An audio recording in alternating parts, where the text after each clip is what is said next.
সেই থেকে আমাদের একাডেমি নিয়মিত বিভিন্ন ধরনের ইভেন্ট প্র্যাকটিস চলছে। সেখানে আমাদের একটাই ছাত্র, নতুন ব্যাচ ছিল তিনজনের মধ্যে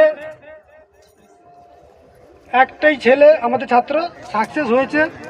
এবং আমি চাই আগামী দিনে আমাদের যত ছাত্রছাত্রীরা আছে বা নতুন যারা এখানে জয়েন করতে চাইছে, তাদের মধ্যে অনেক ছাত্রছাত্রী দেশ মাতৃকার সেবার জন্য নিযুক্ত হোক।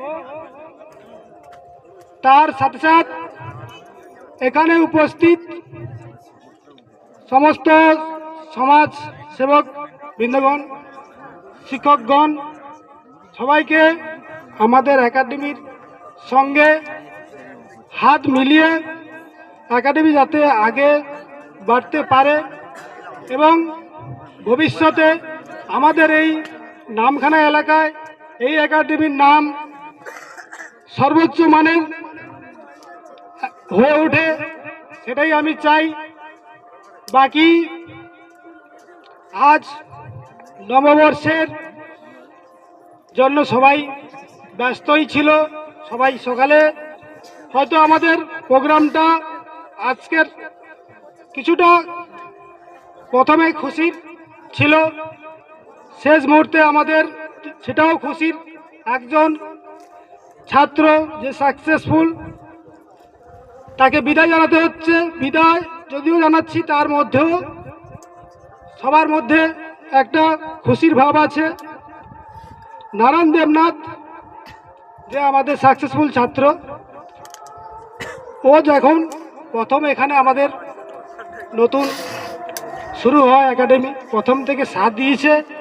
আর এই একাডেমিতে যারা শিক্ষকতা করছেন, যারা টিচিং করছেন, ওনাদের সবার সহযোগিতায় এই একাডেমির তিনজনের মধ্যে একজন সাকসেস, আর দুজনকে আশা রাখবো তারাও এর পরের ব্যাচে অবশ্যই সাকসেস হবে। আমাদের অতিথিবৃন্দ অনেক গরমে ওনারা বসে আছেন, এত সময় দিয়েছেন, তার জন্য আমি ওনাদের প্রতি কৃতজ্ঞতাবোধ জানাচ্ছি। আর বেশি টাইম নেব না, এরপরে আমাদের যে প্রোগ্রামগুলো আছে ওগুলো চলতে থাকবে। তৎসঙ্গে আমি আজকের দিনের পয়লা বৈশাখের সবাইকে